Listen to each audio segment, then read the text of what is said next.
नमस्कार मित्रों, history research point पर आप सभी का स्वागत करता हूं। नमस्कार मित्रों, हिस्ट्री रिसर्च पॉइंट पर आप सभी का स्वागत करता हूं और आप सभी लोगों के लिए बहुत ही बढ़िया सीरीज लेकर आया हूं। ऑल असिस्टेंट प्रोफेसर एग्जाम के लिए यह कंप्लीट कोर्स आप लोग का ओपन हो चुका है। जो लोग हमारे कोर्स को ज्वाइन करना चाहें ज्वाइन कर सकते हैं। 1499 रुपए का कंप्लीट कोर्स है और यह ऑल असिस्टेंट प्रोफेसर एग्जाम के लिए है। बीपीएससी हो या हरियाणा असिस्टेंट प्रोफेसर हो, राजस्थान असिस्टेंट प्रोफेसर हो, उत्तर प्रदेश उत्तर शिक्षा सेवा आयोग के द्वारा जो असिस्टेंट प्रोफेसर की भर्ती हो वह हो, या उत्तर प्रदेश के राजकीय डिग्री कॉलेज में जो भर्ती हो, जेपीएससी की भर्ती हो, यूकेपीएससी की भर्ती हो, सभी असिस्टेंट प्रोफेसर एग्जाम का संपूर्ण सिलेबस के आधार पर सारे के सारे मटेरियल आप लोगों को दिए जाएंगे। हैंड रिटेन नोट्स भी दिए जाएंगे, पीपीटी नोट्स भी दिया जाएगा, लेक्चर्स वीडियो दिया जाएगा, सभी सब कुछ उपलब्ध आप लोग को मिलेगा केवल 1499 की सीरीज में। तो जो लोग हमारे कोर्स को ज्वाइन करना चाहते हैं ज्वाइन कर सकते हैं। हरियाणा असिस्टेंट प्रोफेसर की भर्ती निकली हुई है, बम्पर भर्ती निकली हुई है। आपकी पूरी तैयारी हमारे चैनल हिस्ट्री रिसर्च पॉइंट पर होगा। जो लोग सीरियस हैं, गंभीर हैं इस प्रतियोगिता के प्रति, वह लोग हमारे ऑफिशियल व्हाट्सएप नंबर पर मैसेज करके जानकारी प्राप्त कर सकते हैं और कोर्स को ज्वाइन कर सकते हैं। 8318397276 हमारा ऑफिशियल व्हाट्सएप नंबर है मित्रों। ठीक है, देखिए मैं आप लोगों को बता दूं, सिलेबस में किसी प्रकार का कोई अंतर नहीं है। चाहे हरियाणा असिस्टेंट प्रोफेसर हो, राजस्थान असिस्टेंट प्रोफेसर का एग्जाम हो, मध्य प्रदेश असिस्टेंट प्रोफेसर का एग्जाम हो, छत्तीसगढ़ असिस्टेंट प्रोफेसर का एग्जाम हो, उत्तर प्रदेश उत्तर शिक्षा सेवा आयोग के द्वारा जो भर्ती हो, या उत्तर प्रदेश के राजकीय डिग्री कॉलेज में जो भर्ती हो, या झारखंड का असिस्टेंट प्रोफेसर का एग्जाम हो, या बीपीएससी के थ्रू असिस्टेंट प्रोफेसर का एग्जाम हो, किसी भी असिस्टेंट प्रोफेसर के एग्जाम में जो सिलेबस है भैया, उसमें बस 9 और 10 का फर्क है। उससे ज्यादा बस 5 या 10% का अंतर आप पाएंगे तो पाएंगे, नहीं तो सब का सब वही है। ठीक है, तो आइए सिलेबस बेस पर ही यह मटेरियल आपको दे रहा हूं। हरियाणा असिस्टेंट प्रोफेसर की भर्ती है, उसी के मद्देनजर यह जानकारी आप लोग को दिया जा रहा है। भारतवर्ष यह आपका टॉपिक है। ठीक है, और आप लोग देख लीजिएगा सिलेबस के अनुसार सारे के सारे मटेरियल आप लोग को दिए जाएंगे। भारतवर्ष यह क्या है? भारतवर्ष, भारतवर्ष को समझना होगा मित्र। हम लोग भारतवर्ष का सबसे बड़ा डेफिनेशन, जो भारतवर्ष की परिभाषा मिलती है, हमारे देश की परिभाषा जो मिलती है, वह सबसे पहले सबसे बड़ी परिभाषा वह हमारे धार्मिक ग्रंथ विष्णु पुराण में मिलता है। विष्णु पुराण में कहा क्या गया है? विष्णु पुराण में कहा गया है, उत्तर में हिमालय से लेकर दक्षिण में जो सागर तक जो देश है वह है भारत, और यहाँ पर भारत की संतति वास करती है। यहाँ भारत की संतान वास करती है। उत्तर से लेकर हिमालय तक जो देश है उसका नाम भारत है और यहाँ भारत की संतान वास करती है। यह डिफिनेशन है विष्णु पुराण में। ठीक है, मतलब भारत ही नहीं, पाकिस्तान हुआ, बांग्लादेश यह हुआ, Nepal, Myanmar, Bhutan, Tibet, Myanmar, Thailand, Laos, Cambodia, Vietnam, ये सब कुछ अखंड भारत के हिस्से हैं। तो देखिए विष्णु पुराण क्या कहता है, उस देश का नाम भारतवर्ष है जो समुद्र के उत्तर और हिमालय के दक्षिण में है। उत्तरम यत समुद्रस्य हिमाद्रे चैव दक्षिणम, यह आपका है वर्ष तद भारतम नाम भारती यत्र संतति संतति, यह बातें कही गई है। ठीक है, तो यह फार्मूला, यह जो डिफिनेशन है, परिभाषा है, यह परिभाषा सिद्ध करती है कि हम भारत की संतान हैं और भारत कहां से कहां तक है, यह परिभाषा यह भी बता देती है। ठीक है, इसमें सबसे खास बात यह है कि इसमें कहा गया है, किसमें? विष्णु पुराण में इसमें कहा गया है कि भारत राष्ट्र का वर्णन है, भारत राष्ट्र का वर्णन जो सबसे पहले मिलता है विष्णु पुराण में मिलता है, जहां भारतीयों को क्या कहा गया है? भारती कहा गया है। भारत की संतान कौन है? भारती। ठीक है, यह वह भूमि है, कौन? भारतवर्ष। यह आप लोग देख सकते हैं, आज जो हम भारत देखते हैं ना, 32 लाख वर्ग किलोमीटर क्षेत्रफल पर फैला हुआ सिकुड़ता हुआ भारत है, सिकुड़ा हुआ भारत है। ठीक है, लेकिन आपको पता नहीं है आज का जो हमारा भारत है वो बहुत ज्यादा विशाल था। उसमें पाकिस्तान भी था, उसमें मतलब पूरा पाकिस्तान भी था, उसमें बांग्लादेश भी था, नेपाल भी था, भूटान भी था, म्यांमार था, थाईलैंड था, लाओस था, कंबोडिया था, वियतनाम था, श्रीलंका था। ये देख सकते हैं कितने सारे देश थे इसमें। ठीक है, इस भारत में। तो देखिए यह वह भूमि थी जो जम्बू द्वीप नामक एक बड़ी इकाई की थी। अच्छा, पंडित जी लोग कभी कोई पूजा पाठ करवाते हैं तो क्या कहते हैं? जम्बू द्वीपे भरत खंडे आर्यावर्ते, ऐसे ऐसे करते हैं लोग ना।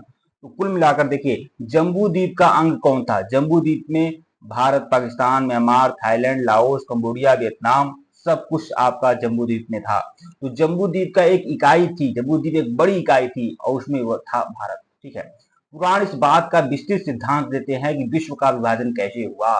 भारतवर्ष जम्बूद्वीप का केंद्र था। जम्बूद्वीप का केंद्र कौन था?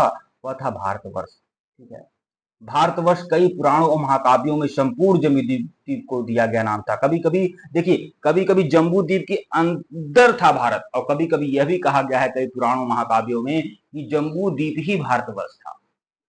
ठीक है, तो यह बात आप जान सकते हैं। ठीक है,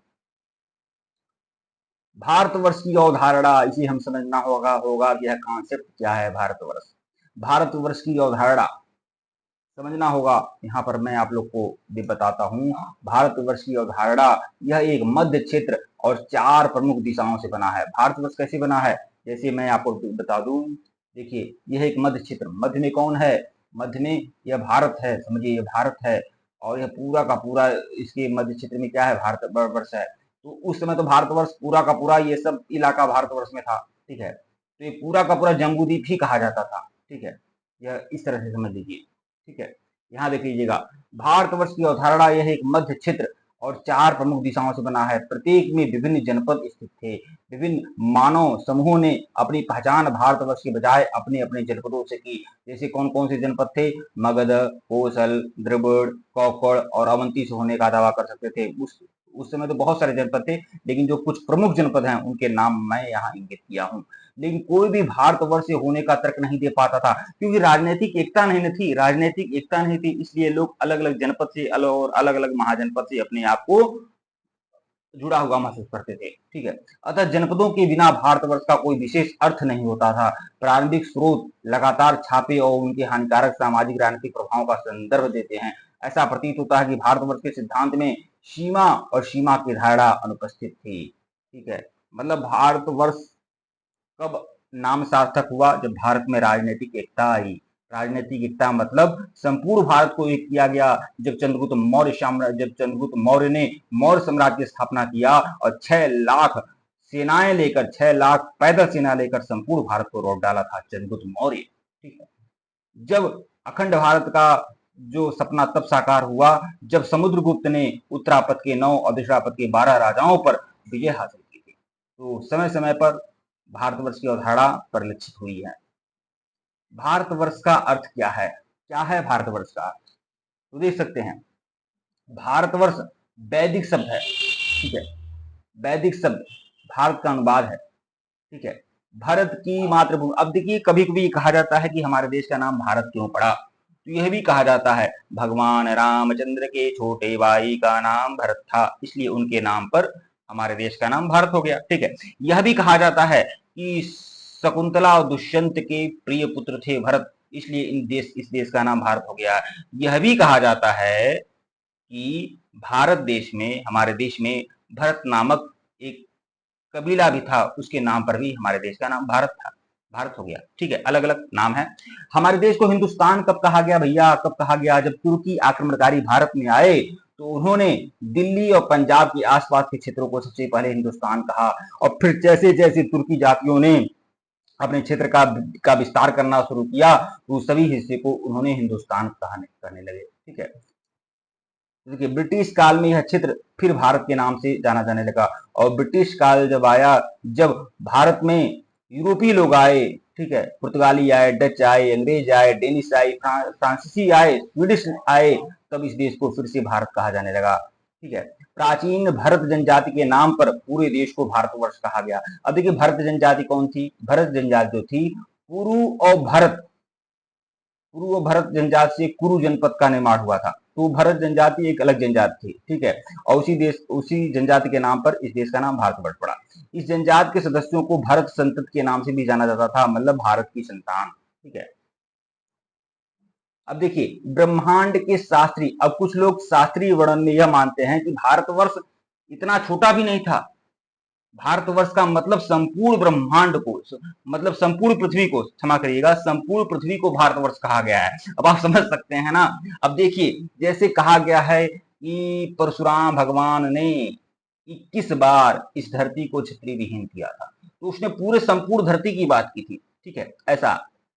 और फिर अगर यह कहा गया है कि इक्ष्वाकु वंश के जो शासक थे उसने संपूर्ण विश्व को जीत लिया था, संपूर्ण पृथ्वी को जीत लिया था। तो इस आधार पर भारतवर्ष का जो दृष्टिकोण है बहुत बड़ा है, ठीक है। तो कभी कभी शास्त्रीय वर्णन में संपूर्ण पृथ्वी को भारतवर्ष कहा गया, कभी कभी पूरे जम्बू द्वीप को भारतवर्ष कहा गया, तो इस तरह से कहा गया, ठीक है। शास्त्रीय वर्णन में संपूर्ण पृथ्वी को भारतवर्ष कहा गया। अन्य ग्रंथों में हिमालय के दक्षिण के क्षेत्र को भारतवर्ष कहा गया है। अब विष्णु पुराण में क्या कहा गया है? विष्णु पुराण में कहा गया है उत्तर में हिमालय से लेकर दक्षिण में सागर तक जो देश है इसका नाम भारतवर्ष है और यहाँ पर भारत की संस्कृति वास करती है। तो अलग अलग ग्रंथों में अलग अलग बातें हैं, ठीक है। कुछ ग्रंथों में यह है कि हिमालय से दक्षिण के क्षेत्र को भारतवर्ष कहा गया है, ठीक है। और भारतवर्ष का एक नाम क्या है? आर्यावर्त। अगर हमारे देश का पूछा जाए हमारे देश का नाम क्या है, तो हमारे देश के कई नाम है। हमारे देश का नाम भारत है, हमारे देश का नाम आर्यावर्त भी है, हमारे देश का नाम हिंदुस्तान भी है, हमारे देश का नाम इंडिया भी है, हमारे देश का नाम जम्बू द्वीप भी आप कह सकते हैं, ठीक है। देखिए, सिंधु नदी को फारसियों द्वारा हिंदू कहा गया। अब देखिए, सिंधु नदी को हिंदू किसके द्वारा कहा गया? फारसी लोगों के द्वारा कहा गया। फारसी मतलब ईरान के लोग। देखिए, ईरान के लोग जो होते थे ना, स को क्या बोलते थे? स को ह बोला करते थे। स को क्या बोलते थे? वह ह बोला करते थे। इसलिए सिंधु नदी को इन्होंने क्या कहा? हिंदू कहा, ठीक है। परिणाम स्वरूप इन्होंने क्या किया? सिंधु को हिंदू कहा और सिंधु के पार वाले क्षेत्रों को, सिंधु के समीप वाले क्षेत्रों को उन्होंने हिंदुस्तान कहने लगे, ठीक है। सिंधु नदी को अंग्रेजी में इंडस नाम देने के कारण हिंदुस्तान को क्या कहा गया? इंडिया कहा गया। सिंधु नदी को इंडस कहा गया, ठीक है। और इसलिए इस सिंधु नदी के पार, सिंधु नदी के पश्चिम के क्षेत्रों को, सिंधु नदी के पश्चिम के क्षेत्रों को क्या कहा जाने लगा? इंडिया कहा जाने लगा, ठीक है। तो सिंधु नदी से ही हिंदुस्तान बना, सिंधु को ह हिंदुस्तान हो गया और सिंधु नदी को इंडस अंग्रेजी में कहा जाता था, इसलिए इसके सिंधु नदी के पार वाले क्षेत्रों को इंडिया कहा जाने लगा, ठीक है। भारतवर्ष का भौगोलिक क्षेत्र, भारतवर्ष कितना बड़ा है भैया? कितना बड़ा है भारतवर्ष? यह पूरा मैप मैं आप लोग को बताऊंगा, ठीक है। देखिए, भारतवर्ष उत्तर में हिमालय से लेकर दक्षिण में सागर तक, केप कोमोरिन, ठीक है। देखिए, भारतवर्ष उत्तर दक्षिण में हिमालय से लेकर केप कोमोरिन तक फैला हुआ था। भारतवर्ष एक विशाल समृद्ध भौगोलिक क्षेत्र है जो एशिया महाद्वीप पर स्थित था, ठीक है। इसका कुल क्षेत्रफल कितना है? 32 लाख वर्ग किलोमीटर। भारतवर्ष का क्षेत्रफल क्या है?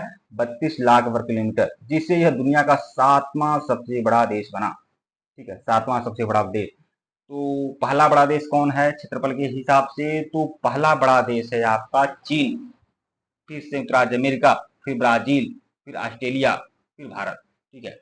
नहीं, रूस है, फिर कनाडा है, फिर चीन है, फिर संयुक्त राज्य अमेरिका है, फिर ब्राजील है, फिर ऑस्ट्रेलिया, फिर भारत है। तो दुनिया का 7वां बड़ा क्षेत्रफल में फैला हुआ देश कौन है? तो भारत है। वर्तमान की बात कर रहा हूँ, ठीक है। वैसे शुरुआत में तो भारतवर्ष बहुत बड़ा था क्षेत्रफल के लिहाज से। भारतवर्ष का भूगोल अत्यंत विविध एवं रिच है, जिसमें समुद्रों, देखिए भारतवर्ष में का जो भूगोल है उसमें क्या है? समुद्र हैं। अरे भैया, पूरे विश्व में, पूरे पृथ्वी पर कितने महासागर हैं? 6 महासागर हैं संभवतः, ठीक है। 6 ही महासागर हैं, 6 या 5 ही महासागर होंगे। तो पूरे विश्व में 5 महासागर हैं और 5 महासागर में सिर्फ एक ऐसा महासागर है जो हमारे देश के नाम पर है और वह है हिंद महासागर। तो हमारे देश में क्या है? समुद्र है, पहाड़ हैं, नदियां हैं, पर्वत हैं। तो इन सभी का मिश्रण क्या है? भारतवर्ष है। इसकी मुख्य भूमि की रूपरेखा जो है पश्चिमी बलूचिस्तान से लेकर, देखिए भारतवर्ष कितना बड़ा है? पश्चिमी बलूचिस्तान से लेकर पूर्व में अरुणाचल प्रदेश तक और उत्तर में हिमालय से लेकर दक्षिण में हिंद महासागर तक जो क्षेत्र फैला हुआ है वह है भारतवर्ष। तो इसका एक तरह से मैंने समझा दिया है भौगोलिक क्षेत्र के बारे में, ठीक है। भारतवर्ष की जो मुख्य नदियां हैं कौन है? गंगा, यमुना, ब्रह्मपुत्र, नर्मदा, सिंधु, कावेरी। यहाँ के उच्चस्तरीय भूखंडों में हिमालय, अरावली, विंध्य, सतपुड़ा, पूर्वी घाट कायम है। भारतवर्ष का वायुमंडल भी विविधता से भरा हुआ है, जिसमें विभिन्न जलवायु और मौसम स्थित होते हैं। यहाँ की वन्यजीव संपत्ति कौन है? वन्यजीव संपत्ति, समृद्धि और विविधता भी भौगोलिक दृष्टि से अत्यंत महत्वपूर्ण है। भारतवर्ष अपनी भौगोलिक स्थिति, समृद्ध और विविधता के कारण एक अद्वितीय रूप से बना हुआ है। इसमें विभिन्न भाषाएं हैं, धर्म है, संस्कृति, सांस्कृतिक परंपराएं हैं। तो आज यह जो आप लोग भारतवर्ष के बारे में पढ़े हैं, यह जो टॉपिक है, ये जो टर्म है, आप लोग को काफी अच्छे तरीके से समझ में आ गया होगा, ठीक है। और यह जो आपका देखिए सिलेबस में जो भी कुछ आप लोग को बताया जाएगा, ये सब कुछ एक ही सिलेबस है, इसमें किसी प्रकार का कोई अंतर नहीं है। जो लोग हमारे कोर्स को ज्वाइन करना चाहते हैं, हमारे ऑफिशियल व्हाट्सएप नंबर पर मैसेज कर सकते हैं। ऑफिशियल व्हाट्सएप नंबर डिस्क्रिप्शन में दिया गया है, यहाँ पर भी शो हो रहा है 8318397276 हमारा ऑफिशियल व्हाट्सएप नंबर है। फोन पे पेटीएम नंबर यही है, पेमेंट करके स्क्रीनशॉट भेजिएगा। 1499 का आपको ज्वाइन करा दिया जाएगा।